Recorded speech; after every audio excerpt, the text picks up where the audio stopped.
right. Good afternoon, everyone. Welcome to the Stender Schools presentation this afternoon. My name is Dawn Johnson, and I am the program director for the MBA in Leadership and Change here at the College of St. Scholastica. We are proud to have this unique program in our school. It is one of the only about a handful of programs in the nation focused on organization development, and our students learn to lead in the modern workplace through people-centered leadership and through effective and transformative change initiatives. And if you'd like to learn more about our program, I think Eric is going to drop some information in the chat for you. But I want to introduce you to one of our esteemed faculty in the MBA in Leadership and Change, and that is our presenter for today, Dr. Duane Carter. Dr. Carter is the president of Value Growth Group, which specializes in value enhancement and growth opportunities for organizations. His proven experience in strategy, business development, operations, organizational effectiveness, and finance helps organizations grow and improve product and services that lead to increased market value. He's also the author of the book, No Margin, No Mission, Adapting Leading Business Practices to Grow Your Nonprofit. Prior to leading the Value Growth Group, Dr. Carter was a senior vice president and member of the executive leadership team for the Federal Reserve Bank of Minneapolis. He has over 15 years of executive leadership experience. He's also an adjunct professor in the Leibovitz School of Business and Economics at the University of Minnesota Duluth and in the Leadership and Change MBA program at the College of St. Scholastica, where he focuses on strategic management and strategic leadership for change. Dr. Carter serves as the chair of the Northwest Area Foundation, which is a $500 million foundation that supports people, organizations, and communities in an eight-state region to reduce poverty and achieve a sustainable prosperity. He received a Doctor of Education in Organization Development and MBA from the University of St. Thomas, and a bachelor's degree in agricultural business from the University of Minnesota. Please welcome today Dr. Duane Carter. Thank you, Don. Thanks for that warm welcome. It's much appreciated. I'm really glad to be here. I see some familiar faces and names out there. Thank you for attending this webinar. Let me share my screen and put your thumbs up and let me know if you can see it. I'm assuming everyone can. Excellent. Great to hear.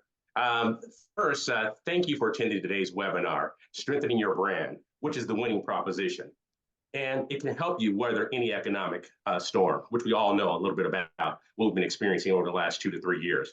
Basically, it's about what you can do differently or better to achieve greater satisfaction and value. Without the use of models, research, and lived experiences, it's nothing but an opinion. So this presentation is based on a model, research, an equation, and lived experiences. The goal is for you to leave this webinar with a better understanding of the model, the practices, and actions for strengthening your brand. I want to mention a couple of housekeeping items before we actually get started. Everyone is muted, so please use the chat for questions. And I plan, of course, at the end, save time to answer some of those. In addition, I want to share with you that this particular presentation will be uploaded to the St. Scholastica's YouTube channel, in the event you'd like to reference this material later. Well, with all that said, let's go over the webinar agenda. So I plan to talk about what I consider the worth model, the strengthening your brand equation, and the 7 brand pillars, which provide a theoretical and practical framework for strengthening your brand. I start with this particular slide, and I think about, in a world of uncertainty and continuous changes, it's so important to make strengthening your brand your North Star. It's one of the brightest stars in the sky, and it's visible to the human eye. Although the outcome of this journey is unpredictable, preparation provides the best chance of success. The economy, the environment, social cultural factors are always in flux, as well as the various organizations you will work for. Despite this way of being, it's helpful to stay focused on strengthening your brand. And that's why you're here today, and that's what we hope that we're able to achieve. So let's turn our attention to the worth model: write, own, realities, tell, and honor. This model is what we're going to follow, and it will build off of. So what you see on your screen is I want you to list your top 3 accomplishments for a reminder of your worth. And I'm going to give you a couple minutes to do that. And it could be things like educational. It could be something work-related, personal related, as long as they're your top 3 accomplishments. I'm going to share a story while you're doing that. Is that early in my career, and some of you probably have experienced this as well, an executive search firm reached out to me, and a recruiter talked about an opportunity that was in Iowa. Now I'm from Minnesota, and there's nothing wrong with Iowa. He mentioned that it was a chance for me to actually land a role that was somewhat equivalent to where I was at in my career. And the compensation was roughly the same. But the whole argument was that I was going to get this greater experience than I could actually get in my current opportunity in Minnesota. So we went back and forth and we actually reached this impasse. And I remember at one point, the recruiter was kind of upset.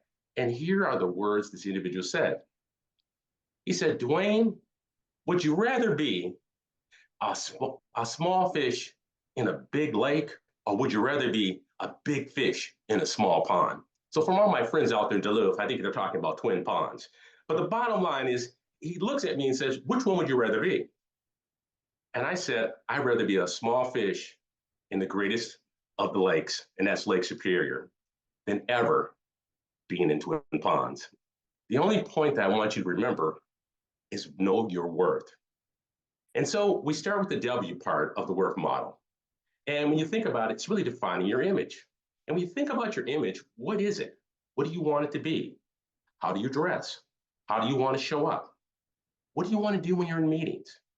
In addition to that, you always want people to know that you're there, even when you don't even say a word. And it is the way that you carry yourself. It is the way that people see you. And we can define that. And we can live true to that each and every day. Now, this second part is a little more challenging in terms of creating this perception of uniqueness. You are unique, and you have different values and skills, and we want people to know that. So that means we have to talk about it, and we have to share it. And then we set these clear aspirations. Remember, we're documenting this, and it's part of that written process. And there are goals, our objectives, and of course, these milestones. And the last part is keep your options open and flexible. You're a free agent. You can entertain any offer. Remember, your organization has made no commitment to you. You've made no commitment to them. And the only point that I'm making is always be open to the possibilities and the opportunities. When I sit back, I think about early in my career, I was probably about 29, out of college probably about 8 years. And actually, my boss said, there's a wonderful opportunity for you. And the only challenge is you have to work night shift. And I thought, that's the only challenge? That's a huge challenge. And I remember thinking, I had young children. Is that what I want to do? I actually went to college, I thought, to work during the day, not work at night. And although I'm not a night owl, I didn't know if I could actually even stay awake. And I remember it was probably one of the hardest decisions that I've ever made.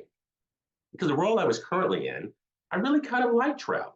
I was in business development. I was having a lot of fun. I actually had Northern Minnesota. It was a great opportunity. But at the same time, I recognized if I really wanted to move up in the organization, I was going to have to make that choice. And I remember making the decision to work night shift. And I remember everyone I knew, I kept saying, don't forget about me.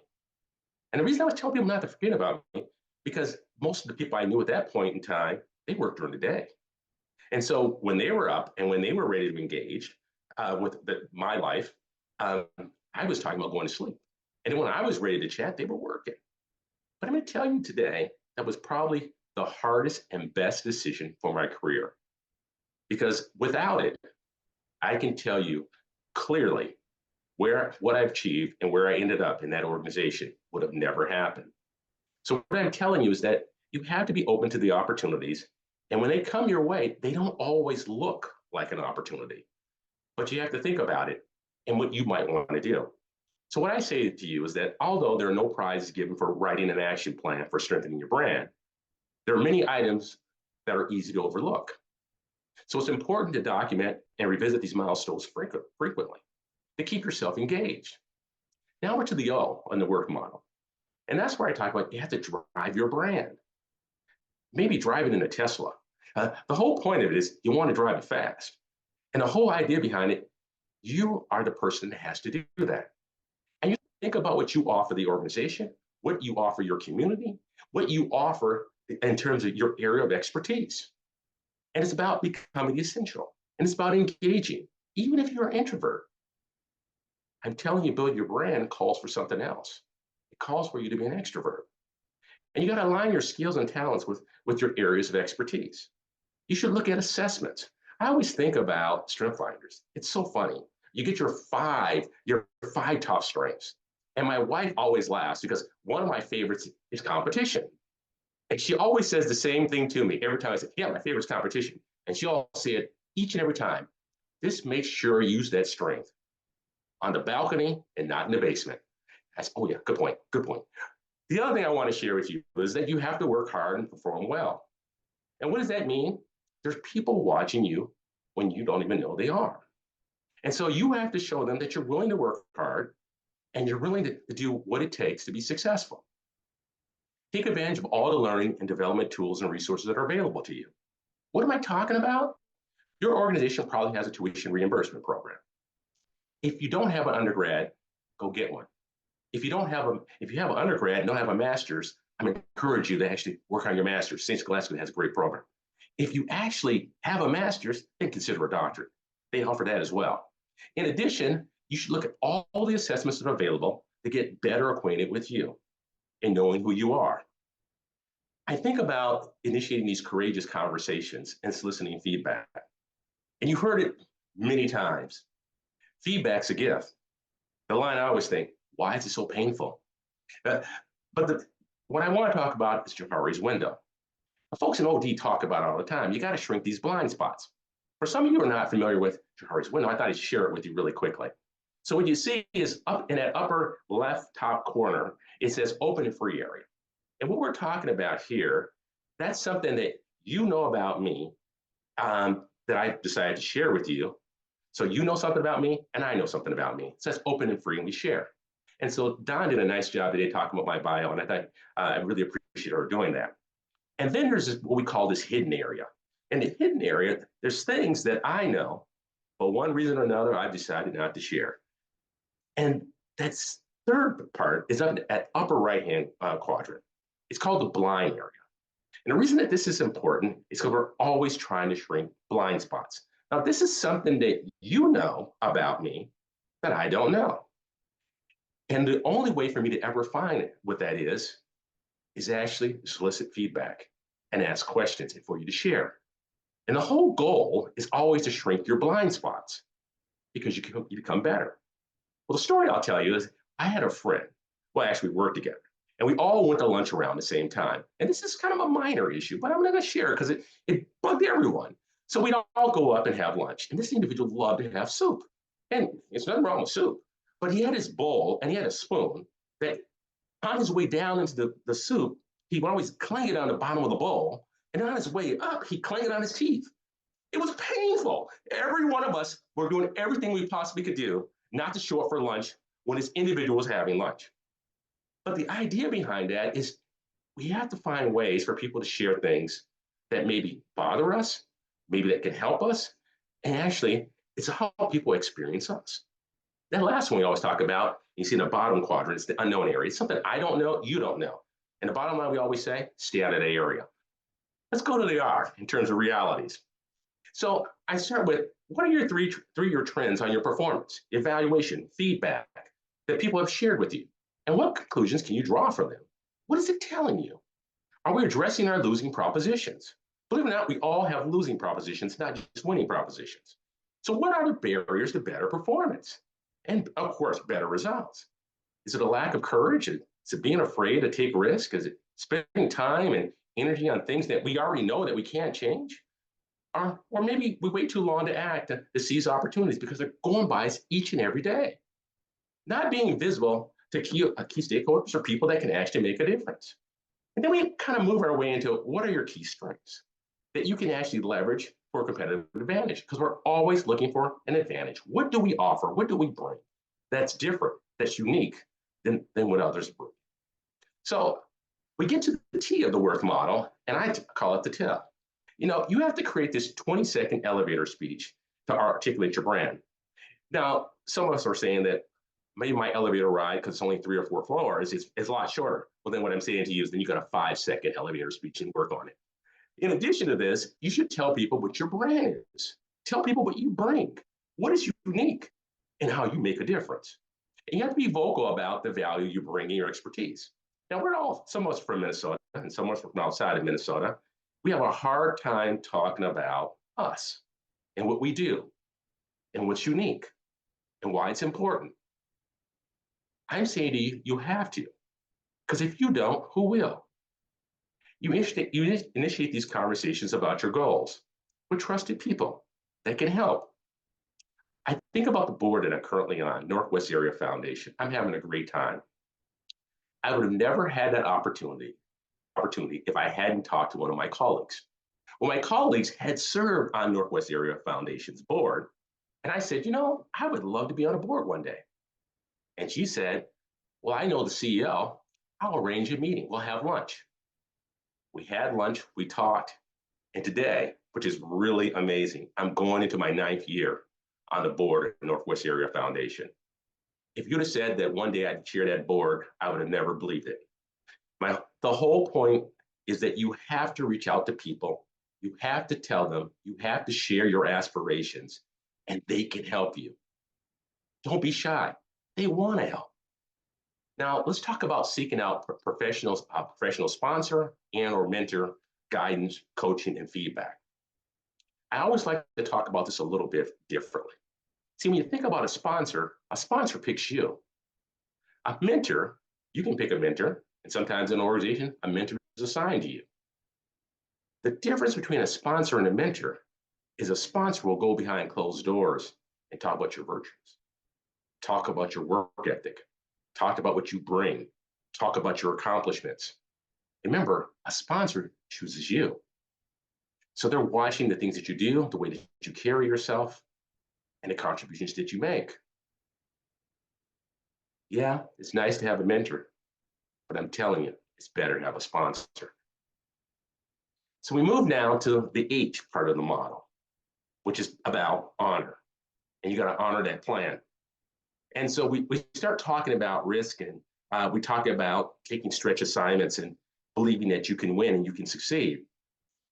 And you think about life, there's no risk, no reward.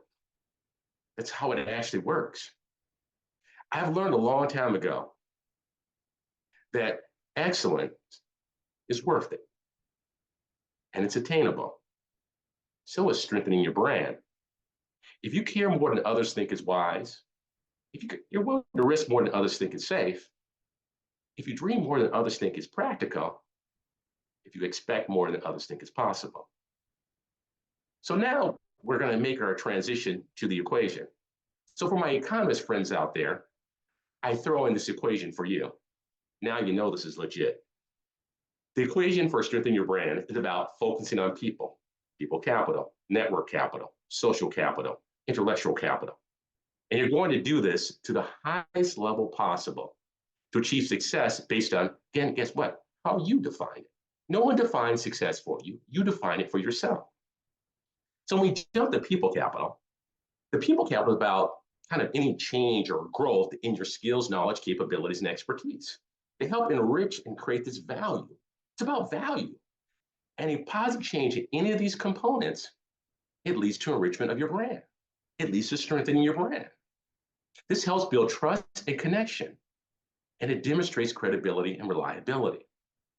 Strengthening your brand requires you to be authentic, curious, generous, and following through on your commitments. I like to jump to the next one, what I call network capital. And that's get connected and focus on how you can help others. Not how they can first help you, but how you can help others. No one likes to be networked. You have to get interested in them before you tell them about your needs. This is not a revelation. This is not new. But to strengthening your brand, you need to have a range of contacts. They're across these cross-functional, interconnected, and global world. While networking has always been a given, it has more significance today. So when you take a step back, an individual confining their network circles to their function, their industry segment, their community, which the organization actually operates, your context, there's no question about, they have to be broader than that. They have to be broader than your organization, your industry, your geography, to develop and maintain and leverage relationships. What really distinguishes you and distinguishes people is the ability to continuously create additional relationships and partnerships and networks. It's the art and science of cultivating productive, mutually beneficial relationships that lead to shared success. So when you think about it, what we're doing is that when you put all these things together, we have a greater chance of strengthening our brand, following our North Star. So let's talk about social capital. When I think about social capital, what comes to mind is you should join industry and professional associations and groups and become an active member. So what am I talking about? Well, the first thing I would say to you is that if you're in HR, you should belong to SHRM. I would say this to you, if you work for a nonprofit and you're part of a foundation, well, you know what? Maybe the Minnesota Council Foundation, you should belong, you should be active, you should participate. Get to know other people across the industries. So actually, if you're at St. Scholastica, I'd encourage you to know folks at UMD. It's right across the street. Well, a little more than that, hop, skip, and a jump. Or why don't we go across that bridge, bring the Twin Ports, and go to the University of Wisconsin Superior. The whole idea behind this is you have to find this social capital. If you're an accountant, find an accountant group. If you're in IT, find people that are IT, cybersecurity. The whole idea is you're kind of expanding the group of people that you come into contact with. So back to get to know other people across those industries, those opportunities and challenges, and the market trends. By joining appropriate professional associations, it's helpful for market intelligence, collaboration, and guess what? Sometimes even sharing resources. So now we've gone from the first three parts of the equation. I get to the last one. And I always get questions about this. Because people will start to say, wait a minute, intellectual capital, where are we going with this? Well, intellectual capital is the intangible asset that represents valuable ideas, methods, processes, and other intuitive talents. They're at the end of the day, I hate to tell you, they belong to the organization. So you're right, you're saying, how does this become a part of the equation? Well, the value of the organization's proprietary information, trade secrets, and that actually provide a competitive advantage belong to that organization. Intellectual capital is broadly defined as the collection of these resources. And an organization that can use them and can generate revenue, they can attract new clients, or they can actually attract students, patients, and customers, and they create new programs and services. But here's the key part of intellectual capital. Intellectual capital largely relies on the talents of people, each and every one of you that have actually taken time out of your busy schedule today to participate in this webinar, which means organizations that want to grow and maintain talented people, guess what? If you continue to strengthen your brand, they want you to be a part of that team. How do we show this slide? Because I think it's kind of an interesting one to think about. And when I think about it, we end up in this place about, would you follow you?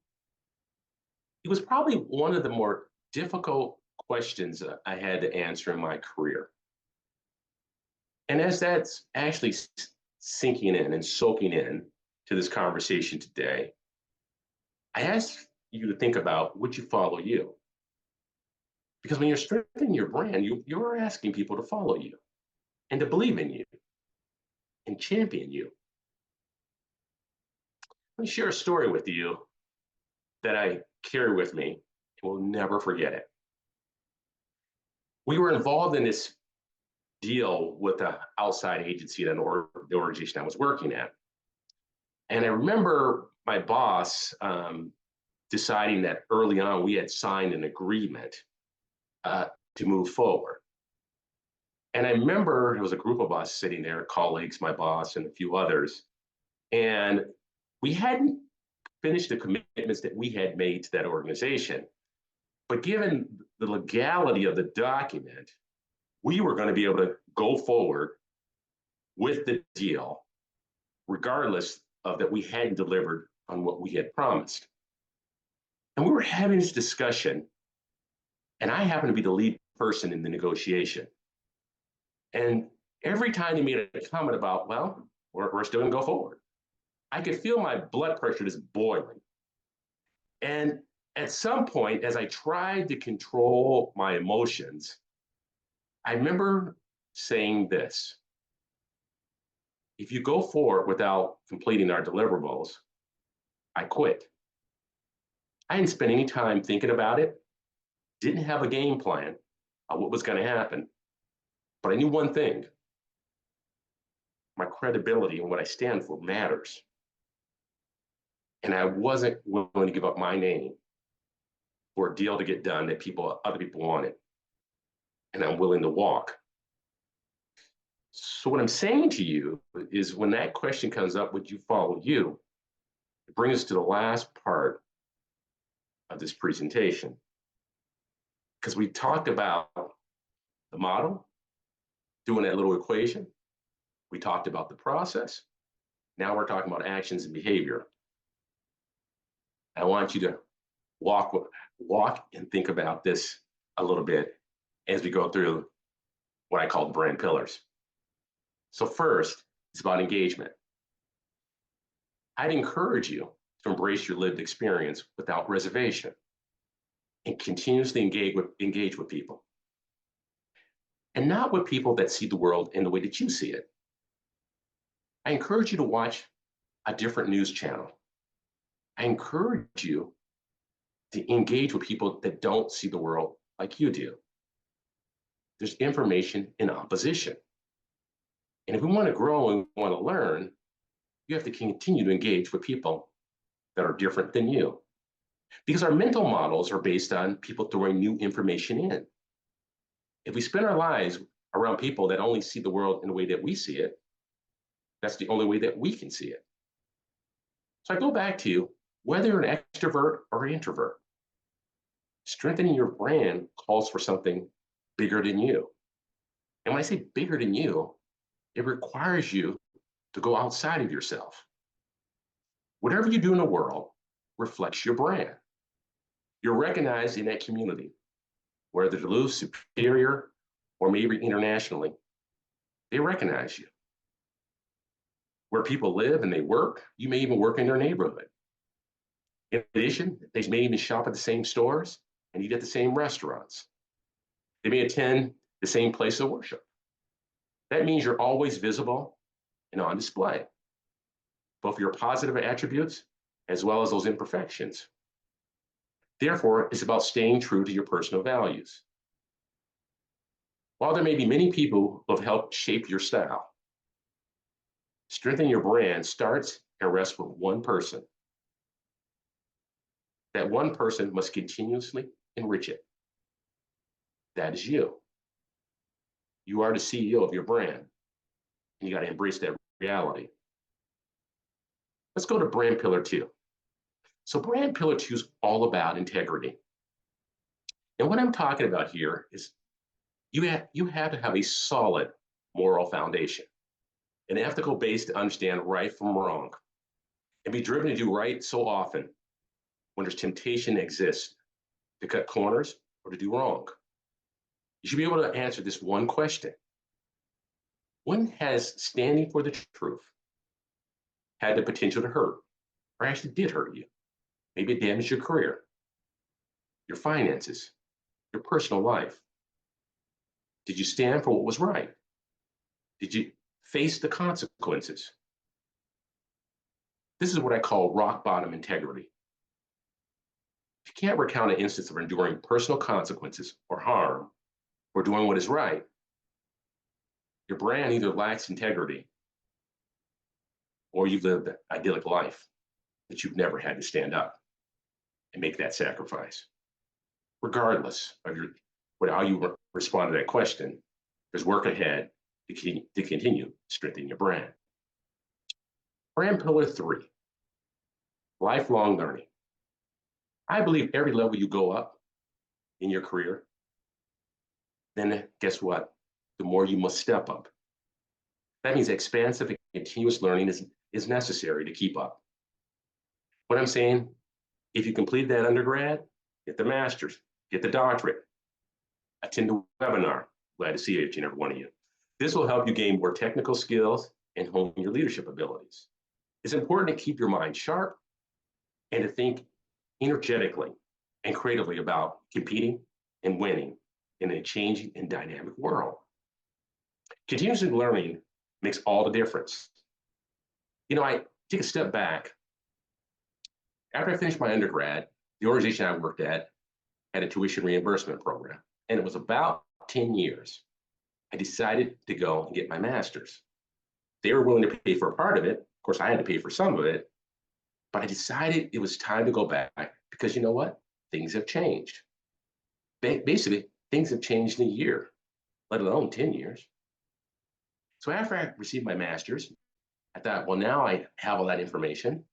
10 years later, I decided to go back to school. And I went and worked on my doctorate. And I remember I was out golfing with my brother, playing golf. And by the way, I'm not really good. And I thought it was offensive when my brother was wearing a helmet. But anyway, what you do, he said, my older brother, you know what older brothers are. His comment was, well, you have a good job. Why would you want to go back to school? Why would you want to get a doctorate? And I said, there's so many things that I don't know that I think I know, and using this that isn't so, that maybe if I go back to school, I'll learn something else. And I can tell you today, if I hadn't gone back, get my doctorate, I wouldn't be talking to you here. I wouldn't be teaching at St. Scholastica. And you have to continue to add to your bucket. So as you re-engage with education, whether certificate programs, whether you're looking at different opportunities to learn, again, after years and years have passed, you're going to discover new things. You're going to discover what's changed. This includes more effective models, theories, tools, smart business practices, and ways to solve today's challenges and kind of hone your knowledge and skills and abilities. Let's go to brand pillar 4. Best idea wins. What am I saying? Wherever it comes from, it doesn't matter. Whoever's got the best idea wins. Everyone brings unique areas of expertise, experience, and knowledge. See, the real secret to creativity is knowing that you don't have to come up with all the ideas. Not on your own. You just need to stand up for a core principle and how you treat people and kind of be willing to listen. It's more important to be able to hear and then somehow synthesize that information and basically what everyone else is saying in the conversation. And then you can bring all those things together. You'll outperform others and you'll continuously, guess what? Strengthen your brand. A brand pillar 6. I'm sorry, I wanted to go 6, got carried away. Start 5. Humility. It isn't comparing yourself to others, but knowing who you are. It's about being comfortable with yourself. It's having that, what I call that inner strength. And that confidence comes from self-awareness and self-reflection. Humility also means appreciating the talents that other people bring. You know what I'm saying? There are talents that other people bring that you don't have. And guess what? That's okay. By being grounded in who you are, you don't need to dislike your competition. Back to my top 5. You don't need to dislike your competition. Or find a way to push out someone who might stop you from getting what I call your sunshine. We all want our moment in the sun. But by strengthening your brand, you don't need to seek attention. And you can happily shine your light on others, which is very fulfilling. We finally got to the brand pillar 6. I call it eagle strength. While people can learn or receive education and training for a lot of things in life, eagle strength comes from the core, from your core, deep inside of who you are as a person. It's simply how the individual is built. It's rising above rejection and moving on to the next thing, without being emotionally affected by the situation. It's having a short memory of the bad and a long memory of the good. It's being on the receiving end of constructive criticism, excuse me,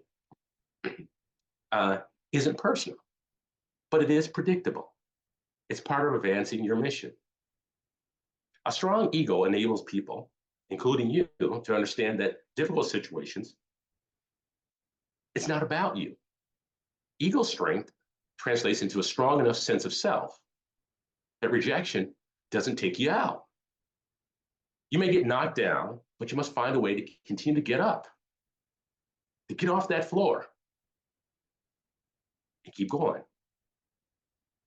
At the end of the day, it's rising above rejection and moving on to the next thing without being emotionally affected by that situation.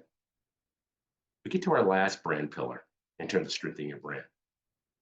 This is the hardest one of all. It's about sacrifice.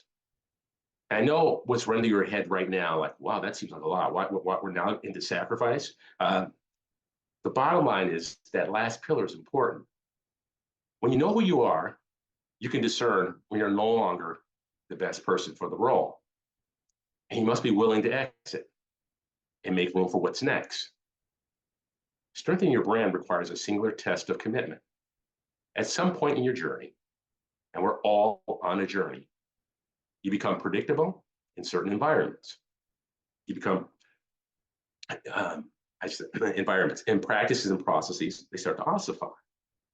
You can begin to create problems rather than solving them.